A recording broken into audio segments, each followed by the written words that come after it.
Alhamdulillahi Rabbil Alamin. Wassalatu wassalamu ala ashrafil anbiya'i wal mursalin Sayyiduna wa maulana Muhammadin wa ala alihi wa sahbihi ajma'in. Rabbi syrah lana sudurana wa yassir lana umurana wa ghafir lana zunubana. Amin ya Rabbal Alamin. Bapak-bapak dan ibu-ibu, para pecinta ilmu semua yang hadir di alam nyata maupun di alam gaib, yang lagi menonton melalui Facebook Live, mudah-mudahan semuanya mendapatkan waktu yang berkah dengan mengikuti kajian ini. Mudah-mudahan semuanya mendapatkan kemuliaan, semuanya dijaga oleh Allah kesehatan, semuanya ditambahkan oleh Allah iman, kekuatan untuk beribadah, mengabdikan diri kepada Allah Subhanahu wa taala. Kita duduk sejenak untuk ta'lim, untuk melepaskan satu kewajiban kita sebagaimana Rasulullah sampaikan, talabul ilmi faridatun ala kulli muslimin wa muslimatin. Belajar itu hukumnya wajib bagi seorang muslim laki-laki maupun perempuan di usia kapanpun, minal mahdi ilal lahdi, dalam hadis yang lain. Baik, hadirin yang dimuliakan Allah Subhanahu wa taala, tema kajian saya itu, tema besarnya adalah bukan bid'ah, itu temanya ya. Saya ingin memaparkan beberapa pembahasan yang sebagian orang membid'ahkan, yang sesungguhnya amaliyah itu bukan perkara bid'ah, hanya saja diperdebatkan oleh segelintir orang. Pembahasan yang pertama kita adalah tentang penggunaan tasbih di dalam berzikir, yang mana penggunaan tasbih dalam berzikir ini ada sebagian kecil, saya tak sebut banyak ya, ada sebagian kecil yang membid'ahkan dan mengharamkan penggunaan tasbih di dalam berzikir. Walaupun kalau kita lihat ya, mayoritas ulama dalam kalangan apapun, baik itu sunni maupun salafi, kita sendiri lihat rata-rata membolehkan penggunaan tasbih dalam berzikir ya. Apalagi itu ulama-ulama sunni, mazhab syafi'i, mazhab hanafi, itu sepakat mengatakan penggunaan tasbih dalam berzikir itu diperbolehkan. Dalam kalangan salafi sendiri sebenarnya hanya segelintir yang mengharamkan ataupun membid'ahkan tasbih. Tersebut saja Syekh Albani mengharamkan tasbih, tapi ulama-ulama lainnya seperti Syekh Utsaimin dan lain-lain memperbolehkan tasbih. Dan kenapa ini kita bahas? Karena kita lihat sebagian orang di Pekanbaru ini ya, mungkin karena ketidaktahuannya atau kurang membaca rujukan yang dia pakai selama hari ini, kurang piknik, kurang lebih ya, kurang membaca ataupun kurang ikut pengajian, sehingga dia mengatakan bahwa tasbih ini hukumnya adalah bid'ah dan membenci orang-orang yang menenteng tasbih kemana-mana. Padahal guru-guru kita, ulama-ulama kita, para ahli zikir, orang-orang saleh, para wali, itu mereka menenteng zikir kemana, tasbih kemana-mana. Bahkan dikisahkan bahwa sekelas Imam Hasan Al-Basri yang tidak diragukan lagi kewaliannya, kesalehannya, kezuhudannya, alimnya, ilmunya, ini sampai akhir dia tetap membawa tasbih kemana-mana. Ketika ditanya, wahai Imam, sekelasmu, sekelas engkau, kurang hebat apa lagi zikirnya begitu ya, tapi kemana-mana tetap menggunakan tasbih. Kata Imam Hasan Al-Basri, apa yang mengantarkanku ingat kepada Allah tidak mungkin aku berpisah dengannya. Nah, ini maka sampai di akhir hayat ulama-ulama kita tetap menggunakan tasbih. Adapun kajian kita malam ini, kita fokus membaca dalil-dalil orang yang membolehkan menggunakan tasbih saja, agar orang-orang yang selama hari ini ragu untuk menggunakan tasbih dalam berzikir, dia tidak lagi ragu dan tidak lagi membenci orang yang menenteng tasbih untuk berzikir. Kita baca dalilnya, karena sebagian orang mengharamkan, mengatakan tidak ada dalil dan ini perbuatan bid'ah. Padahal kita lihat ya, di depan Masjid Haram itu sendiri itu banyak jual-jual tasbih ya, tapi mereka mengatakan tasbih itu dilarang. Kita akan baca karya dari Syekh Al-Imam Jalaluddin As-Suyuti ya. di dalam tulisannya yang berjudul Al-Minhah fi Subhah ya. Tadi rencananya saya mau membaca ada lagi yang lebih lebih besar dari ini, Nuzhatul Fikri fi Subhatiz Zikri. Ada lagi Imam Al-Laknawi, orang India mazhab Hanafi, menulis dalil-dalil penggunaan tasbih. Kita baca yang karya Imam Sayyuti dari kalangan mazhab Syafi'i. Baik, jadi kita baca dalilnya semuanya. Jadi semua yang mendengarkan ini tidak lagi ragu, tidak lagi berani mengatakan itu perbuatan bid'ah. Saudara-saudari yang dimuliakan Allah Subhanahu wa taala, sebenarnya apa fungsi tasbih itu? Hari ini tasbih itu menjelma menjadi tasbih digital ya. Ada yang masih konsisten menggunakan tasbih yang terbuat dari kayu yang seperti ini ya. Tapi ada juga sekarang yang sudah berevolusi dari tasbih seperti ini menggunakan tasbih digital ya. Sebenarnya ulama-ulama mengatakan bahwa fungsi tasbih ini adalah alat pengingat dan alat menghitung ya. Itu disepakati itu tentang fungsi daripada tasbih. Fungsi utamanya adalah menghitung. Adapun sebagian mengatakan sebagai alat pengingat, karena kemana-mana kita tenteng ini, setiap kali terpetik oleh kita pasti kita ingat Allah Subhanahu wa taala. Karena kita membiasakan diri memetik tasbih, membaca subhanallah, alhamdulillah, Allahu akbar, la ilaha illallah, astaghfirullahalazim, la haula wala quwata illa billahil aliyyil azim. Maka kita sudah terbiasa setiap kali terpetik tasbih, maka yang kita ingat adalah Allah. Maka orang yang membawa tasbih kemana-mana ya, maka setiap kali dia terlihat dia tasbihnya pasti dia ingat Allah, otomatis itu. Maka kita sebut juga fungsinya sebagai alat pengingat. Tapi fungsi utamanya adalah yang nomor satu, fungsinya adalah alat penghitung zikir ini. Maka dia ada angkanya. Ini 100 ini. Ada yang lebih kecil 33 saja ya. Ada lagi saya lihat orang punya tasbih 500. Tapi kita lihat nanti ulama-ulama seperti Abu Hurairah itu tasbihnya lingkarannya sampai 1000. Ini terlalu kecil ini cuma 100 ini. Ya, kalau ahli zikir ya, yang biasa duduk di rumah berzikir, ini kurang bagi dia. Ini terlalu cepat habisnya, lama ngitungnya ya. Apalagi yang 33, biasanya yang 33 itu cuma subhanallah, alhamdulillah, Allahu akbar itu. Tapi kalau ahli zikir yang zikirnya tak kurang 40.000 kali dalam satu hari, yang 80.000 kali satu hari, apalagi sampai 120.000 kali satu hari, tentu saja ini terlalu capek ini mutarnya ini. Maka mereka biasanya punya tasbih yang lebih besar. Ada yang 500, ada yang sampai 1000, ada yang sampai 2000 lingkaran. Bukan 2000 lingkaran, 2000 bijinya, sehingga lingkarannya jadi besar ya. Sebenarnya Nabi SAW pun menghitung zikirnya. Kita lepaskan dulu tentang hukum tasbih. Sekarang kita coba lihat apa hukum menghitung zikir. Hukum menghitung zikir itu adalah masyru'. Artinya Nabi SAW pun itu dalam beberapa zikir yang disebutkan oleh Rasulullah itu ada angkanya. Seperti Rasulullah SAW menyebutkan, aku satu hari berzikir tidak kurang 100 kali. Berarti kan ada angkanya. Dalam zikir-zikir lain, dalam zikir-zikir lain Rasulullah juga menyebutkan angka, ada yang 100, ada yang 1000. Artinya angka-angka dalam zikir, jika ditetapkan angka, maka itu ada dalilnya.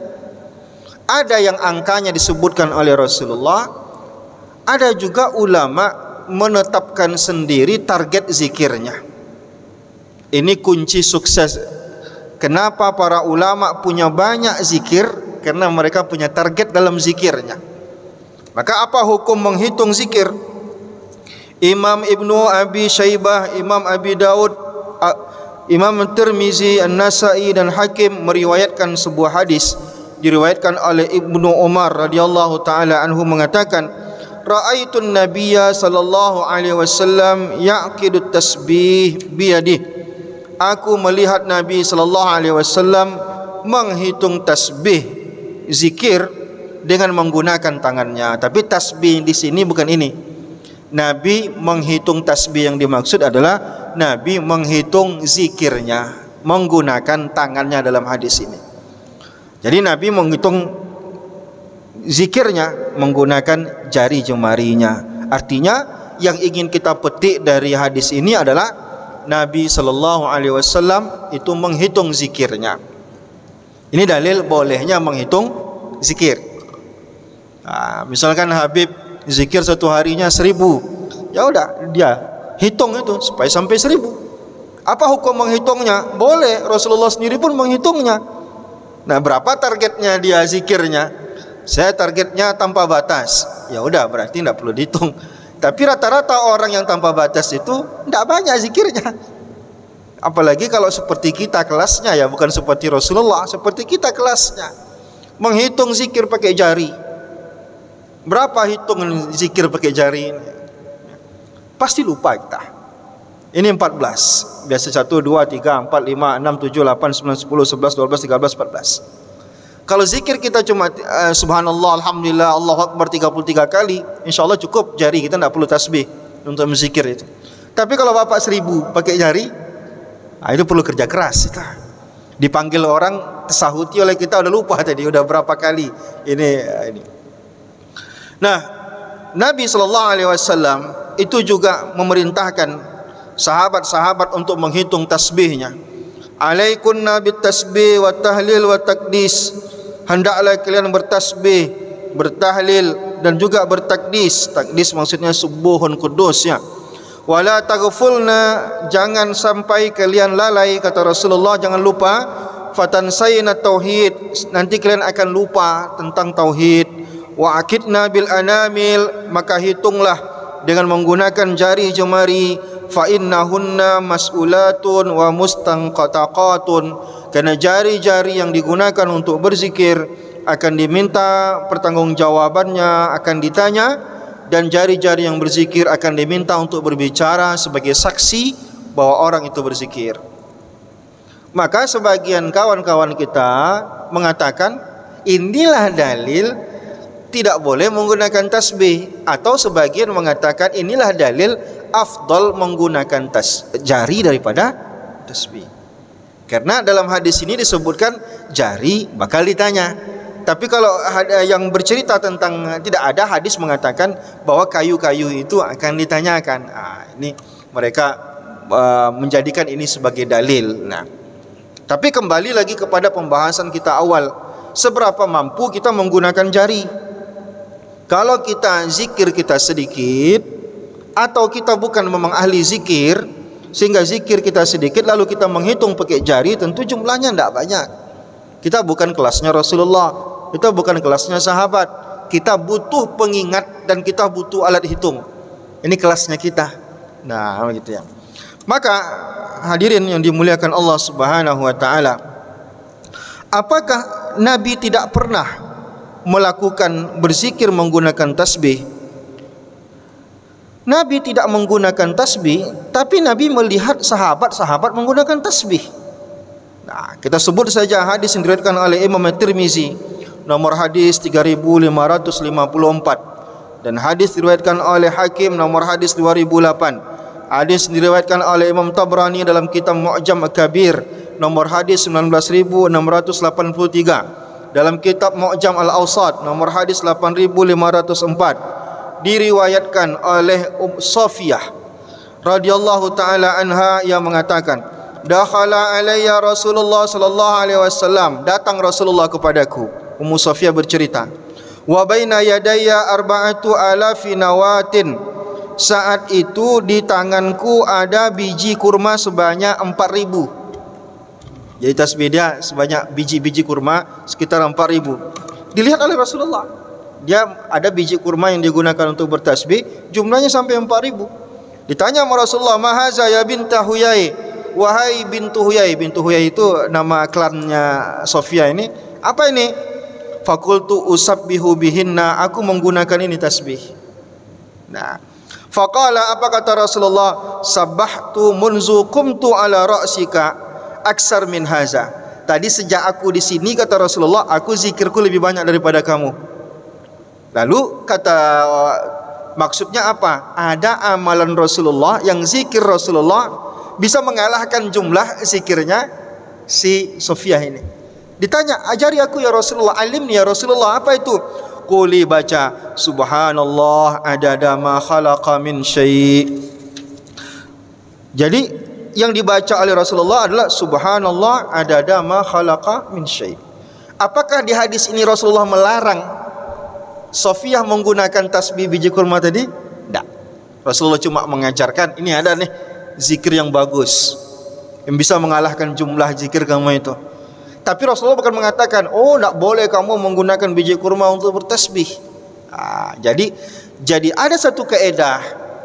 Kenapa ikrar Rasulullah, kenapa harus ada hadis takriri? Hadis takriri itu Rasulullah melihat, lalu Rasulullah tidak melarang, tidak merespon. Karena tidak mungkin Rasulullah melihat sahabat melakukan kesalahan dan membiarkannya. Tak mungkin itu. Saya aja melihat bapak melakukan sesuatu yang salah, pasti saya bilang, Pak itu salah itu Pak. Apalagi sekelas Rasulullah. Melihat sahabat melakukan kesalahan, tak ditegur oleh Rasulullah, itu mustahil. Nah, jadi begitu. Apalagi dalam kisah ini terlihat Rasulullah tidak dalam keadaan sulit untuk menegur sahabatnya. Nah, itu tadi Rasulullah melihat Sofiyah menggunakan biji kurma. Coba kita lihat lagi. Apakah cuma biji kurma yang boleh digunakan biji tasbih? Kita lihat di hadis lain. Diriwayatkan oleh Imam Abu Dawud, Imam Tirmizi, Imam Nasa'i, Imam Ibnu Majah, Ibnu Hibban serta Imam Hakim meriwayatkan annahu dakhala ma'a Rasulillah sallallahu alaihi wasallam ala imra'atin. Ini ceritanya tentang Sa'ad bin Abi Waqqas. Sa'ad bin Abi Waqqas, sahabat Rasulullah sallallahu alaihi wasallam, Sa'ad bin Abi Waqqas bersama Rasulullah mengunjungi seorang perempuan. Wa baina yadayha nawan, di tangan perempuan itu ada biji kurma, au hasan atau kerikil. Jadi biji kurma atau kerikil. Jadi ini dalil bahwa tasbih tidak hanya biji kurma yang boleh, apa saja alat yang digunakan itu boleh. Tusabbihu bihi ukhbiruka bima huwa aisaru alayki min haza au afdalu qawli. Jadi begini, dalam hadis ini terlihat bahwa di tangan perempuan ini ada semacam biji kurma atau semacam batu kerikil yang perempuan itu bertasbih. Lalu kata Rasulullah, aku berikan kabar kepadamu aisaru alaiki min haza, yang lebih mudah dari ini. Rasulullah tak melarang, Rasulullah cuma mengajarkan ini ada yang lebih mudah. Apa? Baca ini kata Rasulullah, subhanallah adada ma khalaqa min khalaqa fis sama, subhanallah adada ma khalaqa fil ardi, subhanallah adada ma khalaqa baina zalik, subhanallah adada ma khalaqa ma huwal khaliq, Allahu akbar mislu zalik, walhamdulillah mislu zalik, wa la ilaha illallah mislu zalik, wa la quwata illa billah mislu zalik. Jadi diajarkan oleh Rasulullah zikir, bukan dilarang oleh Rasulullah sallallahu alaihi wasallam. Nah, ini dalil bahwa tidak hanya biji kurma, tapi apapun alat. Ini enggak tahu nih, apakah ini kayu yang dibolongi atau apa ya. Ada pula orang bilang kata dia tasbih dari kayu kapal Nabi Nuh. Itu rasanya bohong-bohongan itu ya. Enggak mungkin pula dia dapat, di mana dapat dia kayu kapal Nabi Nuh itu. Intinya gak usahlah seperti itu. Apapun jenis kayunya, apakah kayu, apakah dia terbuat dari plastik, apa saja. Karena sahabat-sahabat di zaman Rasulullah itu ada yang menggunakan biji kurma, ada juga yang menggunakan batu-batu kerikil. Nah, coba kita lihat bagaimana tasbih Abu Sofiyah, pelayan Nabi sallallahu alaihi wasallam. Nabi punya pelayan.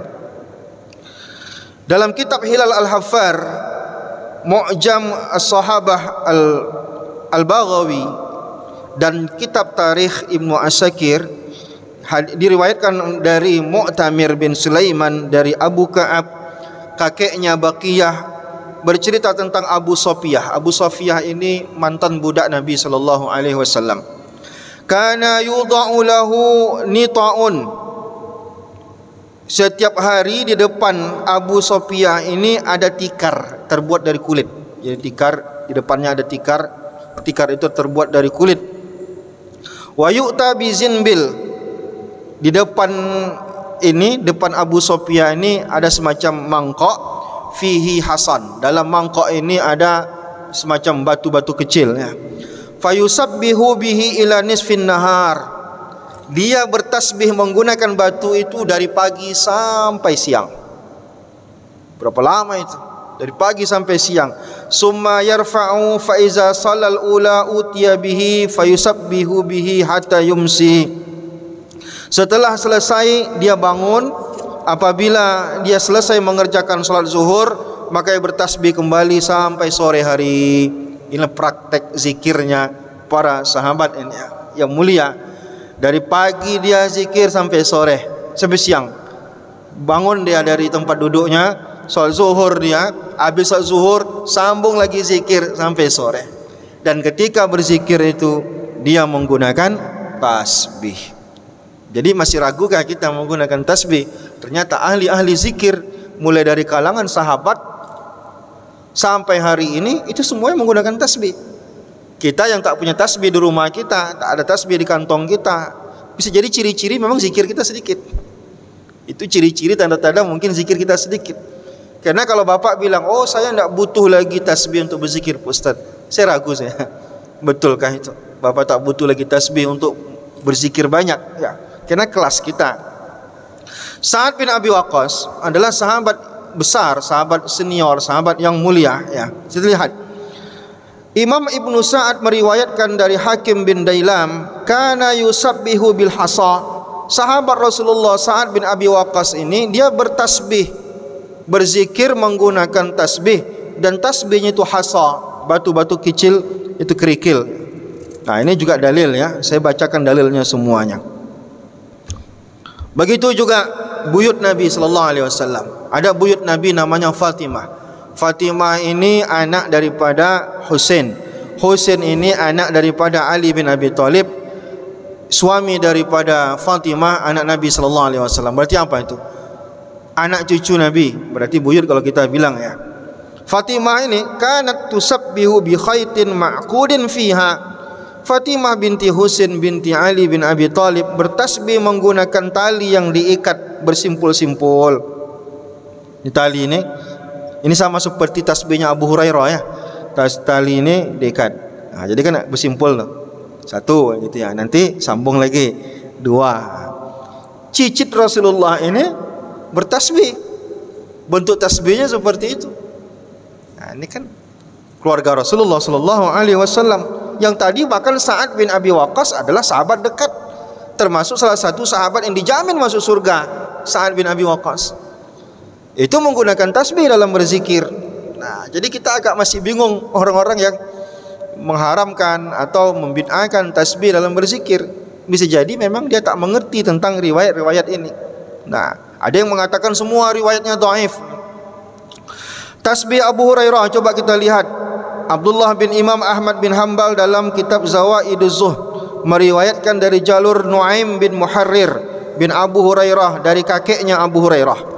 Abu Hurairah kana lahu khaitun fihi alfu uqdatin fala yanamu hatta yusabbih. Abu Hurairah itu punya tasbih dari simpulan tali, jumlah simpulannya 1000, dan dia tidak tidur sampai dia menyelesaikan zikirnya.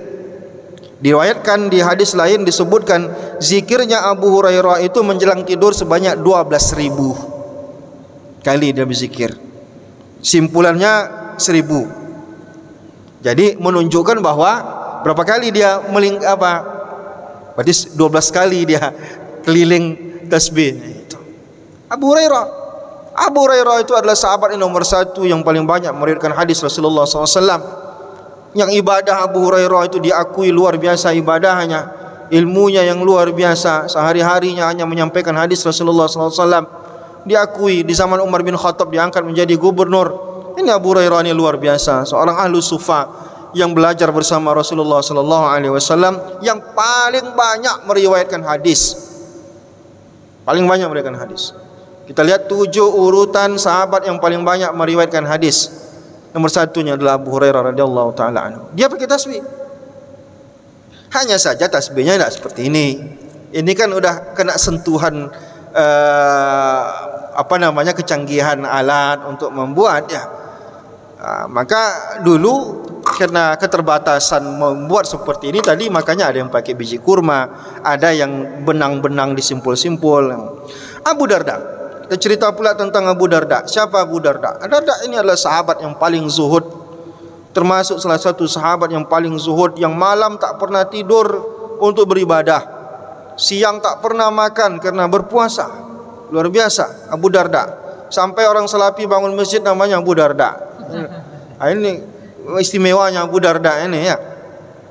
Imam Ahmad dalam kitab Az-Zuhud berkata, Miskin bin Bukair, miskin di sini nama ya, Miskin bin Bukair meriwayatkan dari Sabit bin Azlan dari Qasim bin Abdurrahman mengatakan, kana li Abi Darda nawa min nawal ajwati fi kaisin. Abu Darda punya biji kurma ajwa, kan ada kurma ajwa, bijinya dia kumpul-kumpulkan, dia masukkan dalam plastik. Karena mungkin keterbatasan, tadi ada yang pakai ember, ada yang pakai mangkok, ada yang pakai disimpul. Abu Darda dalam plastik, dimasukkan dalam plastik biji kurma, tapi kurmanya kurma ajwa ya. Fakana iza shallal ghada, kalau dia udah selesai salat subuh, akhrajahunna wahidatan wahidatan, dikeluarkannya sebiji-sebiji. Satu zikir, satu zikir, satu zikir. Yusabbihu bihinna hatta yanfudna. Sampai kapan? Sampai habis isi plastik tadi itu baru dia selesai. Tapi tidak disebutkan di sini berapa jumlahnya. Tak disebutkan berapa jumlah biji kurma tadi, tapi hanya disebutkan dia menggunakan biji kurma itu untuk bertasbih. Karena fungsinya selain sebagai alat hitung, dia juga membantu untuk mengingat. Saya lah misalkan, tergantung berapa banyak jumlah biji tasbih kita ya. Kadang 100 dah satu lingkaran terasa. Seandainya tasbih kita ini lingkarnya 1000, mungkin zikir kita agak banyak gitu ya. Makin banyak jumlah lingkarannya akan lebih banyak tasbih zikir kita. Kalau 33 biasanya kita ngulang lagi, mutar lagi, itu agak secara psikologis terganggu kita gitu ya. Ada cukup lah ini, kan merasa begitu ya. Ya. Maka ini menunjukkan tasbih itu berapa jumlah tasbih. Maka tasbih itu tidak ada batas jumlahnya, mau dibuat 33 boleh. Cuman kalau 33 tentu harus siap-siap kena cemeh orang. Cuma 33 pun pakai tasbih juga. Cuman sahabat tadi ya, Abu Hurairah 1000. Yang pakai ember tadi nggak tahu berapa isinya itu. Yang pakai plastik tadi nggak tahu berapa isinya. Ya sesuka kita lah. Namanya sebagai alat hitung. Semakin banyak dia lingkarannya, mana tahu nanti ada jual yang 1000, kan bagus dia. Nah. Baik. Abu Sa'id Al-Khudri, ya, Abu Sa'id Al-Khudri juga sahabat yang mulia. Kana Abu Sa'idin yusabbihu bil hasa. Abu Sa'id itu juga berzikir menggunakan batu-batu kecil, tasbihnya batu-batu kecil. Siapa lagi? Ali bin Abi Thalib radhiyallahu taala anhu mengatakan, ni'mal muzakkiru as-subha, sebaik-baik benda yang dapat mengingatkan orang adalah tasbih. Tadi saya katakan alat pengingat, dan alat pengingat terbaik adalah tasbih. Inilah pesan daripada Ali bin Abi Thalib. Ali bin Thalib ini siapa? Ali bin Thalib adalah salah satu daripada khulafaur rasyidin. Ini jamin masuk surga, menantu Rasulullah sallallahu alaihi wasallam. Yang kata Rasulullah, gerbangnya ilmu pengetahuan itu adalah Ali bin Abi Thalib. Kurang apa kita mempercaya Ali bin Abi Thalib? Kata Rasulullah, alaikum bisunnati wa sunnati khulafair rasyidin min ba'di. Kalian ikuti sunnahku, ikuti sunnah sahabat-sahabatku. Gigit apa yang mereka sampaikan itu dengan gigi geraham kalian, pegang baik-baik. Apa yang disampaikannya? Dipujinya. Sebaik-baik alat untuk mengingat itulah tasbih. Maka jangan ragu untuk melingkarkan tasbih ini kemana-mana. Nah, ayolah. Cuman kadang kalau kita kalungkan, ini bisa jadi terjerumus, nanti menyerupai ada agama Buddha lainnya yang mereka juga mengalungkan tasbih ya. Maka sebagian orang sebaik itu salah dikalungkan. Nah, ya kalau mau aman daripada perdebatan itu, ya pegang aja lah. Cuman jaga hati. Kadang kalau udah begini ini orang cium tangan biasa. Udah gini nih, apalagi agak sering dia. Maka jaga hati kita. Karena gara-gara ini kita ria, itu juga tidak baik lah. Gara-gara ini kita pengen orang tahu kalau kita ini ahli zikir, ya tentu tidak baik. Tapi kalau kita jaga hati, kita mampu jaga hati. Kamu kan bukan ustaz, kamu kan bukan ini, enggak apa-apa. Saya melatih diri untuk menjadi wali Allah. Saya melatih diri untuk menjadi orang yang hebat dalam berzikir. Jadi orang yang meninggalkan sesuatu gara-gara takut riya itu juga dilarang. Ingat Pak ya. Bapak ini kenapa tak pakai zikir tasbih Pak? Aku takut riya. Itu juga dilarang loh. Menggunakan sesuatu ke riya dilarang, meninggalkan sesuatu karena takut riya, yang sesuatu itu diperintahkan, disyariatkan, maka itu juga sesuatu yang dilarang. Bapak kenapa nggak pakai tasbih? Nanti riya pula. Nggak boleh, itu juga dilarang. Nah, jadi paksakan, lawan riya itu. Insya Allah sombong itu cuma sehari 2 hari aja. Hari ketiganya udah ikhlas kita. Apalagi dicemeh-cemeh orang, biasanya muncullah ikhlas itu kan. Biasanya kita ini kadang diuji dulu dengan cemoohan-cemoohan, baru kita bisa datang ikhlas kita. Tapi kalau dipuji-puji orang, kadang baru kita tidak ikhlas. Maka kata Rasulullah, "Iza ra'aitum al-maddahina fabhas wajhahu biturab." Jika kamu melihat ada orang suka muji-muji orang lain, lempar wajahnya pakai tanah itu. Maksudnya apa? Itu orang bahaya. Ada orang suka memuji orang lain. Kata Rasulullah, qata'ta unuqa sahibika. Kau ini mau menggal tengkuk sahabatmu sendiri. Kata dia, aku tidak ada menggal lehernya, enggak ada. Maksud Rasulullah itu memuji orang sama seperti memenggal leher orang. Kenapa? Karena saat kita memuji dia, melambung dia. Di saat melambung itu dia merasa hebat. Kadang pujian kita itu tak pelak betul. Di saat dia merasa hebat itu muncul sombong pada diri dia. Kalau dah muncul sombong pada diri dia, kenalah dia, kata Rasulullah SAW, la yadkhulul jannata man kana fi qalbihi misqala zarratin min kibrin. Tak masuk surga orang yang menyombongkan diri. Di situ kenanya.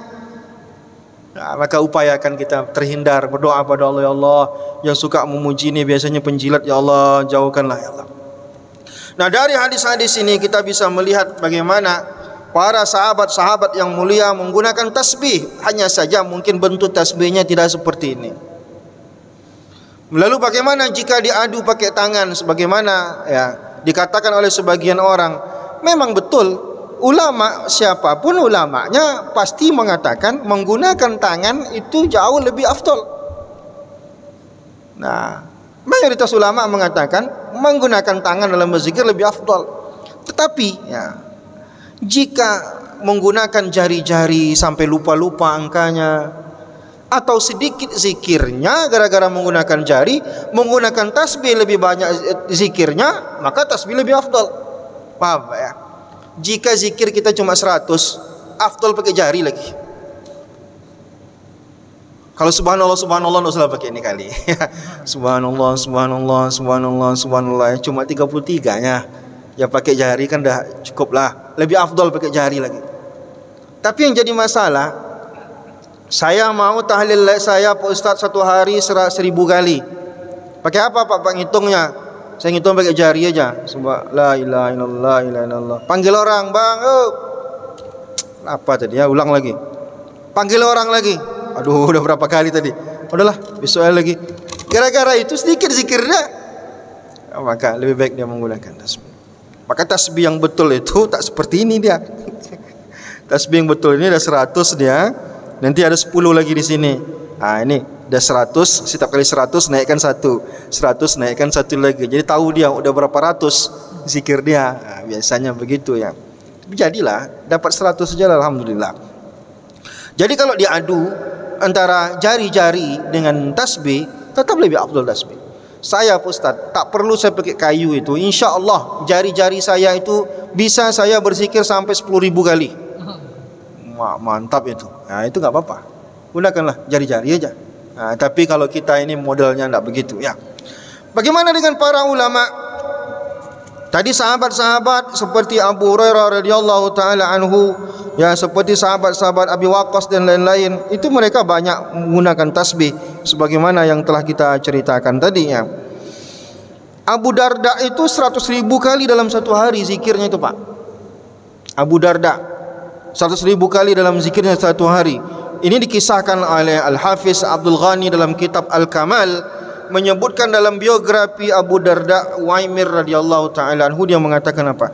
Kana yusabbihu fil yaumi mi'atu alfi tasbihah. Dalam satu hari Abu Darda itu berzikir sebanyak 100.000 kali satu hari.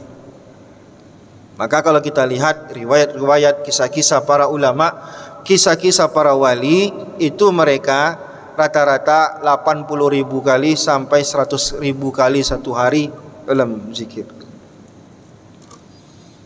Minimal mereka 40.000 kali zikir satu.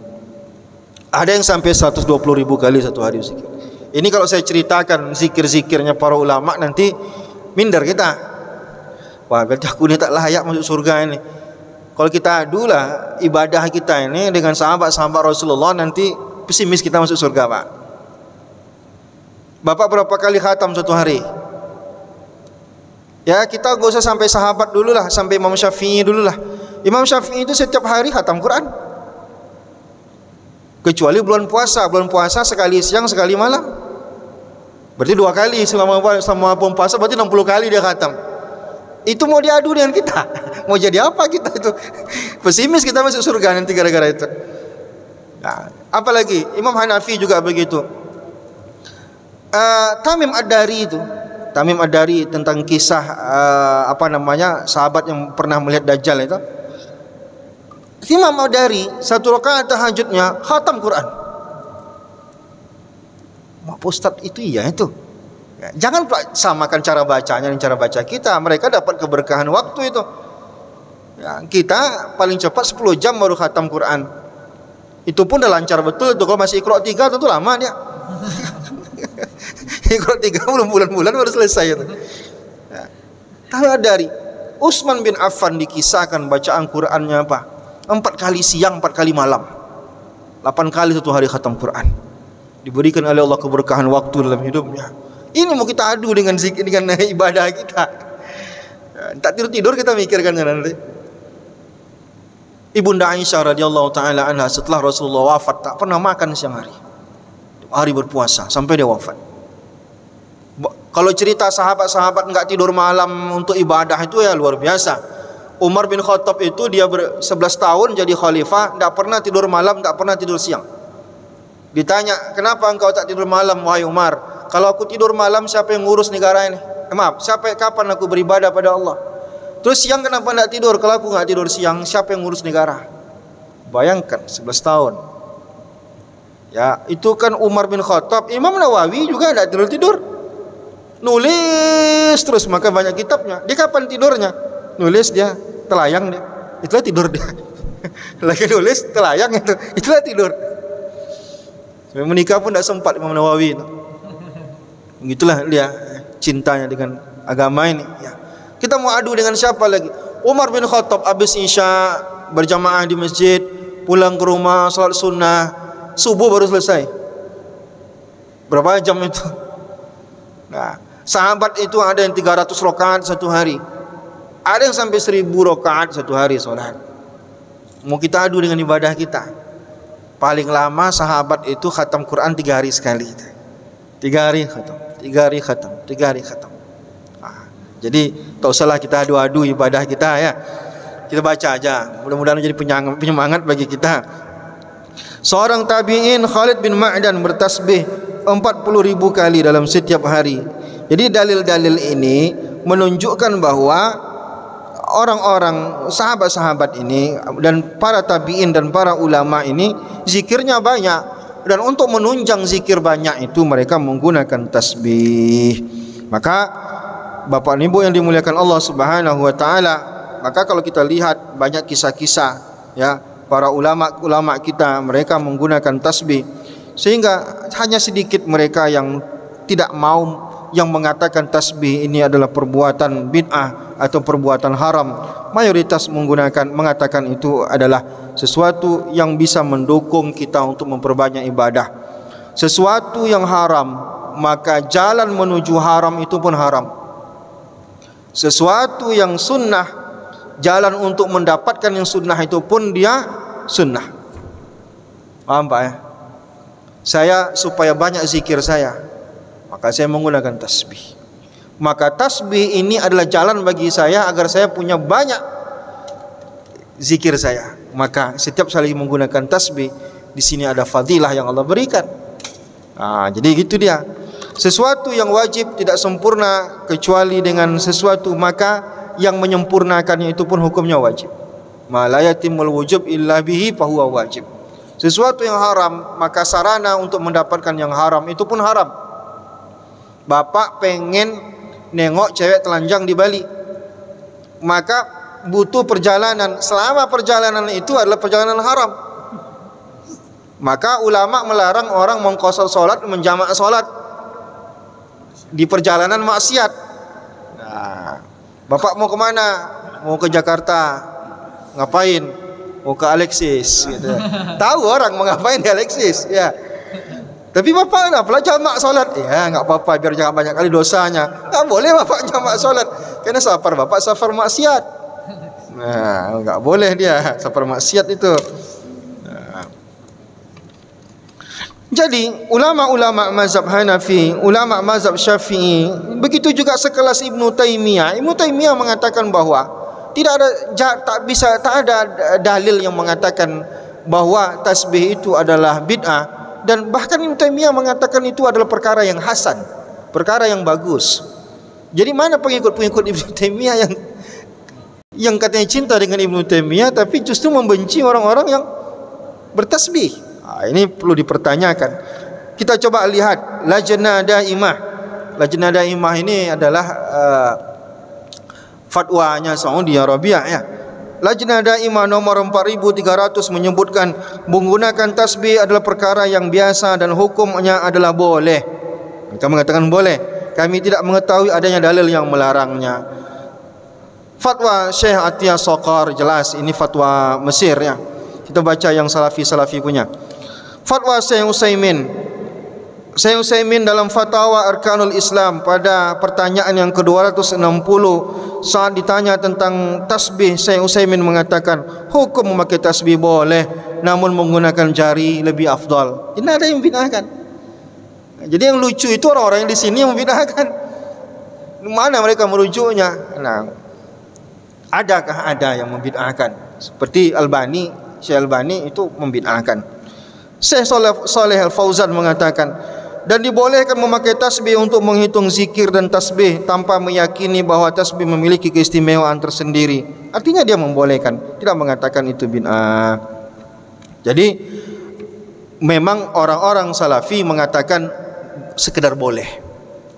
Tapi bagi kita lebih dari sekedar boleh, yaitu dianjurkan untuk memperbanyak zikir kita. Imam Abu Ya'la meriwayatkan dalam musnadnya nomor 829 dalam sanad yang sahih dari Mus'ab bin Sa'ad dari ayahnya. Qala Rasulullah sallallahu alaihi wasallam, ayajazu ahadukum an yaksiba kulla yawmin alfa hasanah? Apakah tidak mampu kalian dalam satu hari mendapatkan 1000 kebaikan? Bertanyalah orang kepadanya, kaifa yuktabu lahu alfu hasanatin? Bagaimana cara mendapatkan 1000 kebaikan itu? Kata Rasulullah, yusabbihu alfa tasbihatin fayuktabu lahu alfa hasanah wa yumha anhu alfu khati'ah. Bertasbihlah sebanyak 1000 kali tasbih, maka akan dituliskan 1000 kebaikan dan diampunkan 1000 dosa. Tapi tasbih di sini maknanya zikir. Maka untuk sampai 1000 itu, maka kita perlu menggunakan tasbih untuk mendukung itu. Terakhir, sahabat-sahabat dimuliakan Allah Subhanahu wa taala, untuk mengetahui kevalitan betulkah para ulama-ulama dan sahabat-sahabat dulu menggunakan tasbih, maka ulama-ulama kita yang menggunakan tasbih itu biasanya mereka punya sanad, dan sanad itu tertulis. Seperti kami dikasih sanad megang tasbih dari Buya Ar-Razi itu sampai kepada Imam Hasan Al-Basri, ya. Artinya memang itu valid. Guru mendengarkan dari guru, melihat guru, dikasih guru tasbih sampai kepada Hasan Al-Basri. Hasan Al-Basri berjumpa dengan sahabat Rasulullah sallallahu alaihi wasallam. Ada lagi guru-guru kita yang sanad tasbihnya sampai kepada Sa'ad bin Abi Waqqas. Sanad itu adalah bukti kevalitan. Jadi tadi orang bilang ini hadis-hadisnya betulkah itu? Betul. Buktinya sanad penggunaan tasbih ini terjaga dengan baik. Nah, jadi inti daripada ceramah kita malam ini, taklim kita malam ini adalah jangan ragu menggunakan tasbih untuk berzikir supaya zikir kita banyak. Kalau ada orang yang mengatakan itu bid'ah, anggap aja orang itu belum banyak pikniknya. Fotokopi buku saya ini nanti kasihkan ke dia, suruh dia cek. Nah, tapi antum dulu yang cek, baru nanti kasih ke dia. Berarti dia bingung ngecek di mana, cek nggak jumpa-jumpa. Ditunjukkan tempatnya berjumpa dia. Cek hadisnya, nomor-nomornya pun udah ada, nama kitabnya ada, imam perawinya ada, lengkap semuanya. Dengan cara seperti itu, insya Allah para ulama-ulama kita mendawamkan zikir, para wali-wali Allah mendawamkan zikir. Maka untuk sampai ke level tertinggi sebagai hamba Allah Subhanahu wa taala, maka kita pun mesti menjadi ahli zikir. Dan untuk menunjang agar kita menjadi ahli zikir adalah gunakanlah tasbih, bawalah tasbih itu kemana-mana, lingkarkan tasbih ke tangan kita, biar setiap kali terpegang oleh kita langsung connect kita dengan Allah Subhanahu wa taala. Wallahu a'lam bishawab. Assalamualaikum warahmatullahi wabarakatuh.